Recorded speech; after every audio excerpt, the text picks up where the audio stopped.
তা নাই বইলেন খিচুড়ি খাবেন না? না খিচুড়ি ওটা পরে, কিন্তু ওই যে তুই যে একটা কর্মচারীর কথা কইছিলি, যে হ্যাঁ। ভালো একটা কর্মচারী, এই যে ওর নাম আলমগীর, ও এ পর্যন্ত 100-150 হোটেলে কাম করছে। হ্যাঁ ভালো মিছে আর টাকা ঢোকা দেয় সোনার হোটেল আমি দেখছি।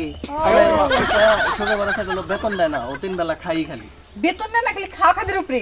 আর আবার কেউ নাই সংসারে। আমার আবার সংসারে কেউ নাই, আমি একাই, আমার টাকা পয়সা দরকার নাই। আলমগীর ভালো করে বুঝছো, এখন মনে করো যে তুমি আমার পরিচিত, হ্যাঁ খালি 3 বেলা খাওয়াই তো। খালি তুমি খাওয়াই, পরে যে আবার কবা যে আমার বেতন দেওয়া লাগবে তা কিন্তু হবো না। তা দেন না কোনো একটা রেহাল আমার দরকার নাই, খালি 3 বেলা খাবার দিলে আমার চলবো। আচ্ছা ঠিক আছে, তাহলে বেতন যেহেতু দেওয়া লাগবে না আর আমি রাখবো, আমি আর খাওয়া খা দিয়ে দিম। তালি না হুম। ওরে কাস্টমারে খাইতেছে না, হ্যাঁ ও তো ওকে খাওয়া হইলে ওরে খাওয়াই নিয়ে এই কাম গোনা শুরু করে দাও। হ্যাঁ আচ্ছা সমস্যা নাই, এমনি চিন্তা করেন আপনি। আমি- তাহলে আমি যাই না, আমি এখন খিচুড়ি খাম না, আমি বাইতে ওখানে খাইছি খামুনি দুপুরে। আচ্ছা তাহলে আলমগীর হ্যাঁ। ঠিক মতো থাইকো, থাকবো নি, সেটা খাইয়া যাই। আমার জানি বদনাম না হয়। আমি জানি আমার খবর।